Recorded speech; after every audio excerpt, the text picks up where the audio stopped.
France Bleu Maine, 10h-11h, on cuisine ensemble. Sophie Elie, Emmanuel Bordeaux. Bonjour à toutes et à tous, bienvenue à table. On cuisine ensemble sur France Bleu Maine, des recettes, des idées, des produits, des sauces, desserts, entrées, plats. Vous venez quand vous voulez.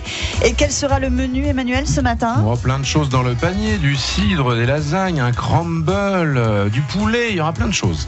Plein de choses et puis préparation aussi des 24 heures cuisine, évidemment. On vous en parle de plus en plus parce que ça approche de plus en plus. Vos questions, vos recettes, votre avis, appelez-nous 02 43 29 10 10. On cuisine ensemble sur France Bleu Maine. Samedi et dimanche à l'Abbaye de l'Épau, les 24 heures cuisine. On cuisine de toute façon toute l'année et tous les jours sur France Bleu Maine avec les producteurs, avec les chefs. Bruno Le Marchand, bonjour. Bonjour. Bruno, c'est le chef de la récré au Mans. On vient, oui, comme on va dans la cour de récréation, mais c'est pas que pour s'amuser, c'est pour manger des bonnes choses. Mais la cuisine, finalement, c'est aussi un plaisir et un amusement, on peut dire, Bruno. Une récréation. Voilà. C'est vrai. Mais quand même, une récré qui demande pas mal de boulot, on le sait bien. Beaucoup de travail aussi quand on s'occupe de fruits comme les pommes, notamment pour en faire du cidre. Marc Lomo, bonjour. Bonjour. Alors vous êtes installé au domaine de la Mare à Sargé et on se posait la question tout à l'heure avec Emmanuel comme avec Fabien. On avait une hésitation sur la façon dont on allait vous appeler. Marc Lomo, voilà, est-ce qu'on dit producteur de cidre, arboriculteur, Cidriculteur, Tout se dit. tout se dit, tout se Voilà. fait. On dit ce qu'on veut donc. Voilà. Vous dites quoi vous, Marc ? Je dis généralement arboriculteur parce que ça c'est Ça la part du culture des fruit, pommiers. c'est ça, ça Et part puis de là. après, cidrier, c'est plus pour la transformation. Ouais, cidrier, voilà, vous faites du cidre. Des cidres, parce que c'est important de parler de la Oui. diversité Exactement. dans les cidres que vous pourrez découvrir d'ailleurs aux 24 heures cuisine avec les cidres de Loire. Vous êtes adhérent à un cidre de Loire. Oui. Et vous travaillez en bio, vous. Hein. Oui, Voilà. exactement. Comment vont les pommiers en ce moment ? Est-ce que la cueillette a commencé sur certaines variétés ou... Alors la cueillette va démarrer, je pense, d'ici 3 semaines. Il y a un peu de retard par rapport à l'an passé, mais surtout le manque d'eau. Je les entends pas crier, je pas parle loin. l'oreille le matin, mais c'est pas loin. Elles sont en stress hydrique. C'est ça. Elles seront plus petites, Plus peut-être. petite. Voilà. Oui. Un peu moins nombreuses parce que la pollinisation était médiocre cette année.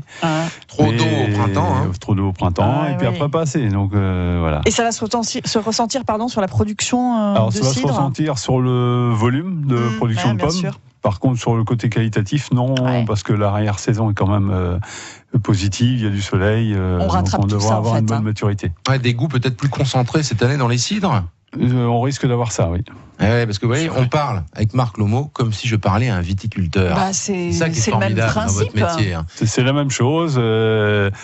On pourrait faire de la vendange tardive si on se donne les moyens. En l'occurrence, c'est la un peu cueillette compliqué. tardive chez vous. C'est vrai La qu'on en cueillette parle, tardive. on en parle un peu moins, en tout cas, voilà, peut-être avec moins de solennité, je dirais, du cidre que du vin, et pourtant, voilà, pour vous, Ouais, c'est... mais ça évolue quand même. Heureusement. Ça change parce que les consommations de cidre sont relativement basses en France. Ouais. Si on compare par rapport à l'Irlande. On boit pas assez de cidre. Pas assez. On est à 17 litres par habitant en Irlande, on doit être autour de 40 en Espagne, donc on est vraiment... En France, en revanche, oui, on mais en ça boit pas évolue, beaucoup. ça a doublé en l'espace de 20 ans. Parce Bruno, que la qualité a évolué aussi. est-ce que vous Exactement. buvez du cidre, vous ? Je mange des crêpes souvent. Ah, voilà. Ah, bon, donc Il faut forcément... manger des crêpes tous les jours. C'est ça, ça va avec. Et puis la pomme, c'est forcément un produit que vous allez pouvoir travailler, et pas seulement en dessert d'ailleurs, à la récré. Ah non, la pomme se travaille aussi bien en dessert qu'en plat qu'en entrée. Moi, j'ai testé une entrée hier. J'avais un producteur, j'ai dit tiens, je vais essayer un truc aux pommes, puis pourquoi pas le mettre à la prochaine carte. C'est C'était un quoi petit croustillant aux pommes. D'accord. On aura Voilà. la recette peut-être de Je peux ça. vous la donner tout à l'heure. Oui, si alors vous il l'a voulez. pas encore fait Ouais. au resto, il a essayé chez lui, et puis c'est comme ça aussi que naissent les idées. En tout cas, on va aussi avoir des recettes de lasagne aux petits légumes de saison. Hein. Ça fait partie de ce que vous allez nous proposer aujourd'hui, Bruno. C'est à la carte de la récré, ça je C'est suppose. à la carte là, ouais. Vous aimez bien faire ce genre de choses, les crumbles aussi, comme on dit, revisiter, parce que pareil. J'aime bien faire avec les produits de saison en général. Donc les légumes, je m'adapte en fonction des produits de saison. Et là, les lasagnes, voilà, parce que j'avais envie d'avoir un petit plat sympa avec des légumes. Alors c'est pas des lasagnes à la béchamel, hein, c'est très léger. Moi, je fais avec une sauce tomate à la place. Ouais, c'est Ah, pas bah, mal c'est- aussi. c'est bien. Pour le midi, c'est bien. Et puis moi, je vous donnerai une petite recette. Il y aura de la pomme, du calvados, du cidre à l'intérieur. C'est le fameux poulet Vallée d'Auge, une des recettes emblématiques de la Normandie. Ah, c'est Voilà. bien. Vous avez faim ? bon. Bah, nous aussi. Allez, on y retourne dans un instant.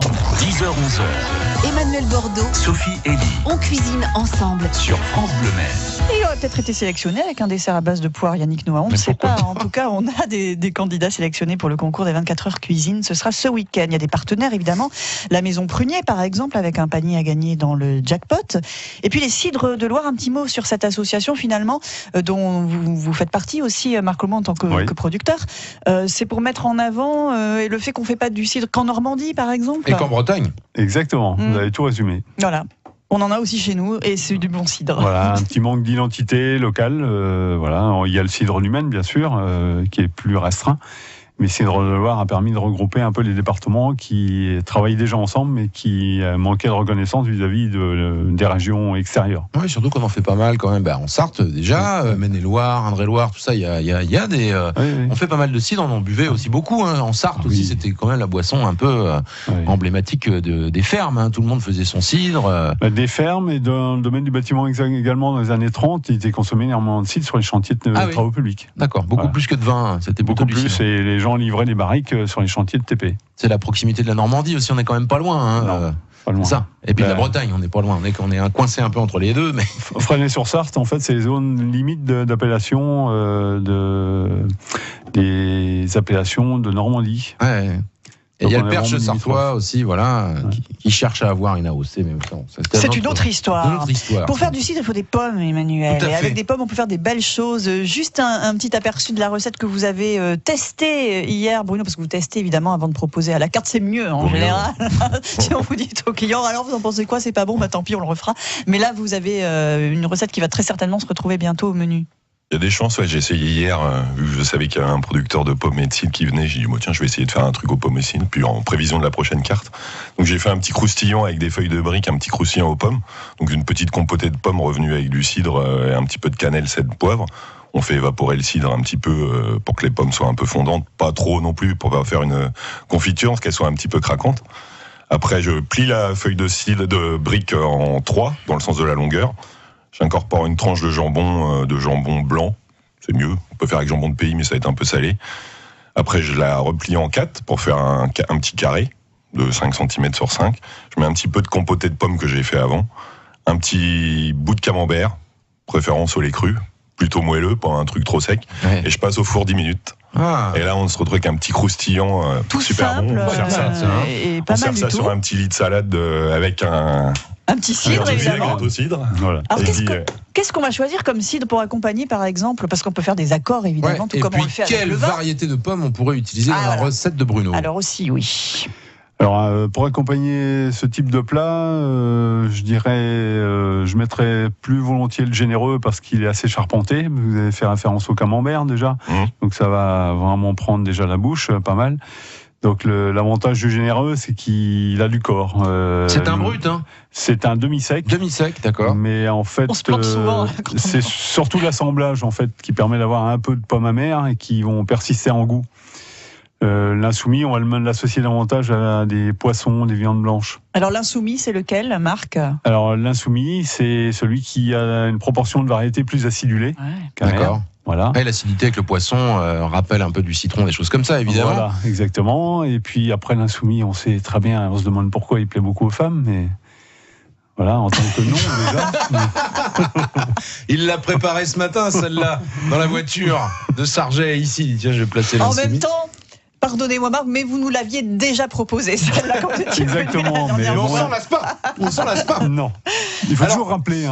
Il faut l'enseignement, c'est la répétition. Il faut rappeler quelque chose d'essentiel, c'est que quand on parle de fromage, les grands œnologues nous disent généralement avec tout ce qui est chèvre, tous ces fromages-là, vin blanc.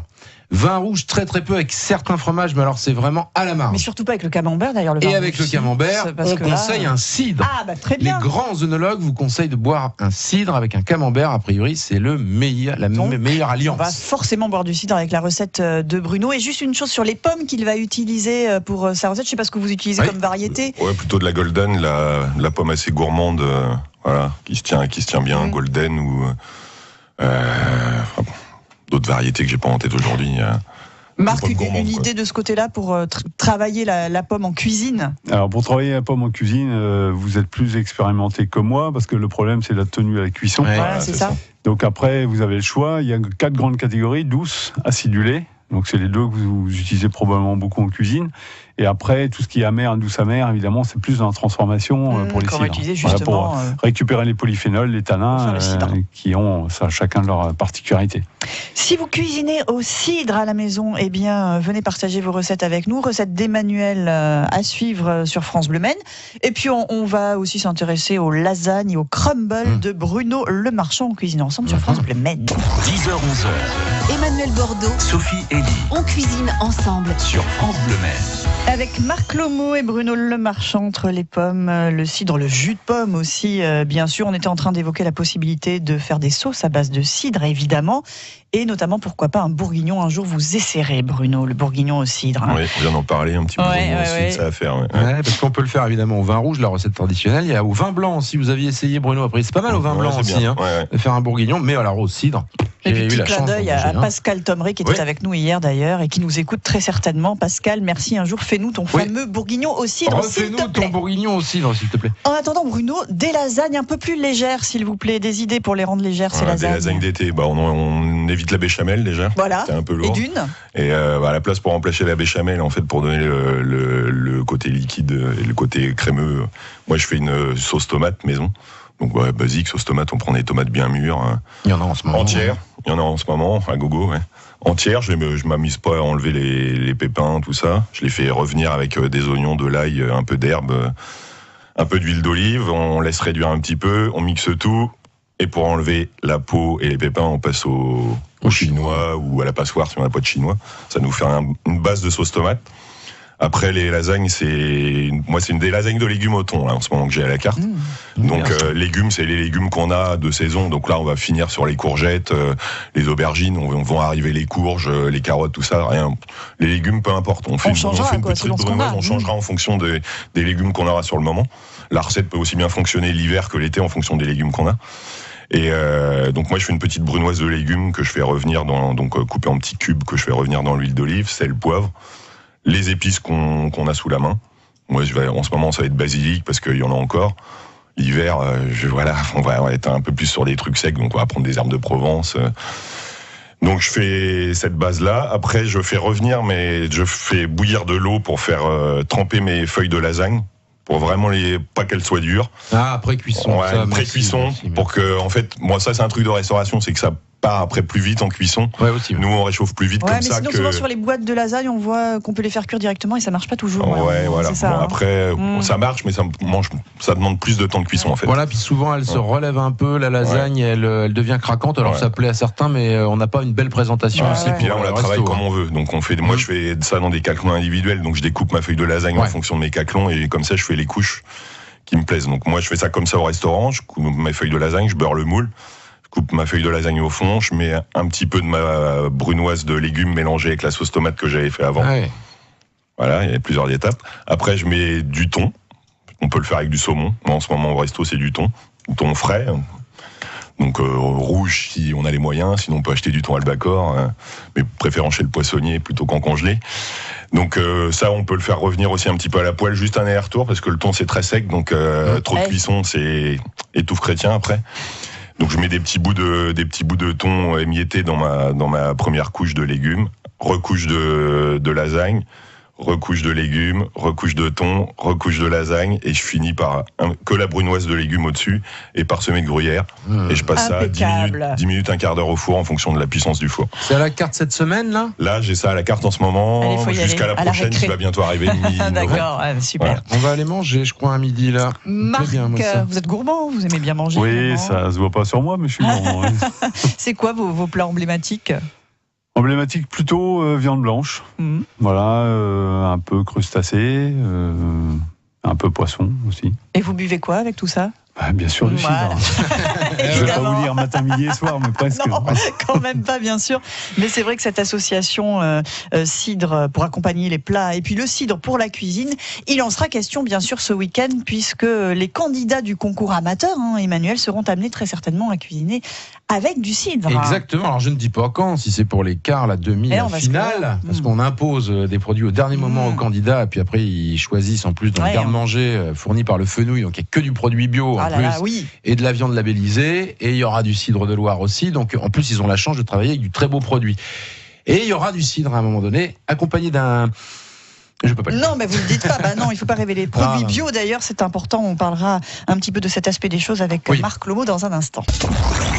02 43 29 10 10. On cuisine ensemble sur France Bleu Maine. Avec Bruno Le Marchand, avec Marc Lomo. Bruno Le Marchand, on est à la récré au Mans. Marc Lomo, on est dans les vergers à Sargé, le domaine de la Mare en bio. Alors, la pomme en bio, on se dit, oh là là, ça doit être très compliqué. Et pourtant, peut-être nécessaire d'une certaine manière, puisqu'on sait combien la pomme est certainement le fruit le plus riche en pesticides. Le plus traité, ouais. Voilà, il y a eu beaucoup de documentaires sur le sujet. Bruno, on en parlait hors micro. Ça fait un petit peu peur de croquer dans une pomme aujourd'hui. En conventionnel, mais en bio, on peut croquer. On peut croquer en bio. On pèle pas. On ne pèle pas la pomme. Pas besoin. Par contre, la différence technique, c'est surtout qu'on fait du préventif en bio. Il faut appréhender ce qui va se passer avant que la maladie arrive. Il faut lire la météo, le ciel. Il faut lire les insectes, il faut lire les feuilles, la terre. Ouais. Alors, c'est quoi les modes de traitement du coup ? Alors, vous avez des insectes auxiliaires, par exemple ? Alors, beaucoup de faune auxiliaires. Aujourd'hui, les typhlodromes, pour ne prendre que cet exemple, c'est une petite araignée jaune qu'on trouve dans le milieu de la vigne et qui permet de gérer tout le problème des acariens, des araignées rouges. D'accord. La jaune mange la rouge. Voilà, en gros. Là aussi, il y a une histoire de couleur, mais... Et puis après, on essaie de pas tondre trop souvent pour que l'herbe maintienne cette vie de prédateurs qui vont agir. Alors il y a les araignées, etc. On a suivi une formation récemment. C'est vaste et on n'en connaît pas encore les 10% de... Voilà, laisser la nature faire, c'est une sorte d'autorégulation, c'est-à-dire qu'on n'aura pas une population qui sera plus développée qu'une autre, quoi. Exactement. C'est ça qui est il faut à la fois laisser faire, mais surveiller aussi et trouver. Parce que justement, les traitements, sont valables sur certains insectes, par exemple, et puis il y en a d'autres qui vont envahir des propriétés. Donc il faut un autre traitement. C'est sans fin, quoi, ces histoires de traitement, de toute façon. C'est ça. Et puis, comme je disais, en bio, on fait du préventif. Donc, il faut apprendre les choses avant qu'elles arrivent. On sait qu'il va y avoir le carpocaps qui agit, qui a 2 vols dans l'année. Donc, il faut intervenir dans ces moments-là. Il faut faire du comptage. Une tour de contrôle. Attention, arrivée du carpocaps.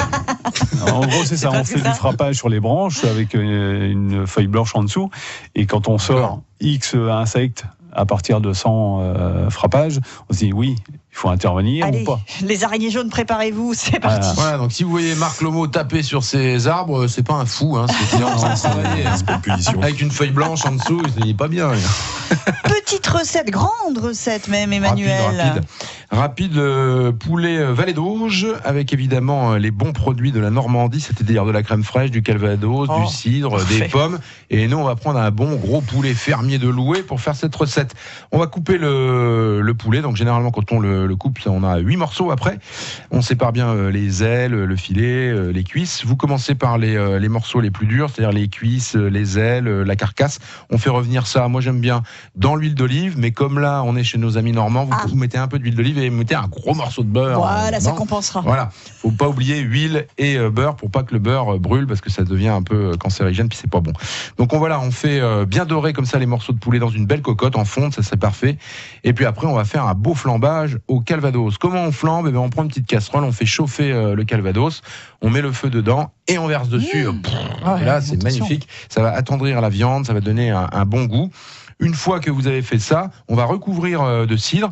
Donc là, pour des mijotages, tout ça, on prendrait quel type de cidre, Marc Lomo ? Là, je mettrais plutôt l'insoumis. L'insoumis. D'accord. Voilà. Un cidre acidulé. Voilà. Ouais. Et là, on va laisser cuire environ 40 minutes. Faut tourner les morceaux à l'intérieur parce qu'on va juste recouvrir. Faut pas que ça dépasse non plus les morceaux de poulet. Donc ça va commencer à descendre un petit peu, ça va un peu s'évaporer. Faut travailler avec le couvercle ouvert. Et puis après, on va rajouter, allez, 25 centilitres de crème fraîche. Là, on baisse vraiment le feu. Il faut vraiment que ça soit tout doux. On va rajouter un petit peu de morceaux de pommes dedans. Donc là, je ne sais pas quelle variété on peut prendre aussi. Variété acidulée, c'est pas mal. Ouais. On reste sur l'acidulé. Ouais. On va mettre un petit peu de champignons de Paris qu'on aura préalablement cuit. Et puis après, vous allez retirer vos morceaux de poulet. Et on va mixer. C'est ça que vous faites. Et on va laisser réduire de moitié, genre un peu plus que la moitié. Et puis après, à côté, vous prenez les pommes fruits qu'on va passer dans du beurre. Allez, voilà. Alors pas trop cuites non plus, comme disait Bruno tout à l'heure. C'est-à-dire qu'il faut pas que ça devienne compote. On refait des petits champignons de Paris ou les champignons du moment. Et dans l'assiette, donc vous posez vos morceaux de poulet que vous avez mis préalablement au four, pas chaud, histoire qu'il reste à température. Vous nappez avec la sauce là, qui a goût de calvados, de crème fraîche et de cidre. Vous mettez les pommes revenues dans le beurre à côté avec les petits champignons de Paris. Et vous me rappelez après 02 43 29 10 10 si vous me dites ce que vous en avez pensé. Simple à faire, les enfants adorent, c'est délicieux. Ce sera sur francebleu.fr cette recette un petit peu généreuse, mais on aura aussi les lasagnes un peu plus légères de Bruno Le Marche. 10h, 11h. Emmanuel Bordeaux, Sophie Elie. on cuisine ensemble. Sur France Bleu Mer. C'est déjà fini l'émission, on a à peine eu le temps de faire des recettes et tout. Il y avait un crumble. Crumble aussi, très rapidement Bruno, le crumble au poulet. Très rapidement, on prend la même brunoise que pour les lasagnes tout à l'heure, sans mettre la sauce tomate. Et on prend un reste de poulet si on en a. Si on n'a pas, on prend des escalopes de poulet qu'on coupe en petits cubes et qu'on fait revenir à l'huile d'olive avec un peu d'herbe de Provence. Et on fait une petite pâte à crumble au parmesan. Donc moi, c'est 90 grammes de farine, 100 grammes de parmesan, 75 grammes de beurre ramolli qu'on mélange à la main pour faire une espèce de pâte granuleuse. Et on passe ça sur ce qu'on a préparé avant et au four. Et super, et dès que c'est doré, on mange. Et pour le reste, vous irez à la récré, bien, ça aussi, restaurant de la rue Gambetta au Mans, qui est ouvert le midi, le soir, toute la semaine, Bruno. Sauf le lundi soir et le mercredi soir. Voilà. Et le dimanche toute la journée. Et c'est madame qui fait les desserts à la récré. Vous êtes voir dimanche soir? Non, on est fermé dimanche toute la journée. Ah, fermé. Et fermé le lundi soir et le mercredi soir, sinon tous les autres jours de la semaine. Et vous aurez les coordonnées sur francebleu.fr, la page Facebook et tout ça. Emmanuel, petite précision, on enlève la peau dans votre recette de poulet qu'on va retrouver aussi sur francebleu.fr. Les coordonnées de Marc Lomo également, bien sûr, et on pourra trouver l'insoumis et le généreux ce week-end à l'Abbaye de l'Épau. Exactement. Donc je vous attends. En dégustation et pour acheter aussi. N'hésitez pas à repartir avec quelques petites bouteilles de ce bon cidre. On peut bien faire son marché ce week-end au 24 heures cuisine, samedi et dimanche. Marc, merci beaucoup. Bruno, merci beaucoup. À bientôt. Merci. Au revoir. France Bleu Mer. On cuisine ensemble. Et demain, on va cuisiner masqué. Voilà, cuisine masquée demain. Voilà, donc, un personnage assez étonnant qui sera avec nous. Croque Madame. Voilà, qui s'autoproclame critique gastronomique. Donc on va la tester demain. Elle a un blog en fait, cette jeune femme. Elle est allée chez vous d'ailleurs. Ouais. Et elle a aimé. On sortait. Ouais, Marmite 72, ça s'appelle, c'est ça? Croque Madame 72. Marmite, c'est autre chose. Voilà, elle a aimé la récré. Elle a aimé la récré. Elle sera avec nous demain, on va discuter. Puis il y aura un chef aussi, Patrick Blanchard, l'homme tranquille. Ah, il est tranquille, l'homme, il nous sort toujours des belles petites recettes. Alors demain, il faut être là à 10h comme d'habitude.